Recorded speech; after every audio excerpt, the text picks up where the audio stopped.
აფხაზეთის დამსახურებულ ექიმს ზიზი ანთელავას 80 წელი შეუსრულდა. ამ დღესთან დაკავშირებით აფხაზეთის ავტონომიური რესპუბლიკის აღმასრულებელი და საკანონმდებლო ხელისუფლების წარმომადგენლებმა იუბილეურ საზოგადოებისათვის გაწეული 8 წლისთვის მადლობა გადაუხადეს და აფხაზეთის ავტონომიური რესპუბლიკის უმაღლესი საბჭოს სიგელი გადასცეს. ზიზი ანთელავა წლების განმავლობაში მუშაობდა სოხუმის სამშობიარო სახლში მეან-გინეკოლოგად და შემდეგ უკვე თბილისში ქალთა კონსულტაციაში გინეკოლოგად. გზა ცხოვრების მეკმაყოფილი ვარ. მართალია შრომაში უფრო ვიყავი ვინმე ფუფუნებაში. 53 წელია ამას ვაკეთებ. უფრო თავდადება და უფრო მეტი ყურადღება ადამიანს სჭირდება.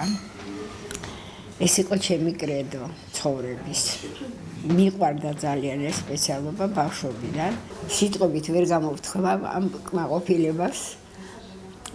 დიდი მადლობა ყველას.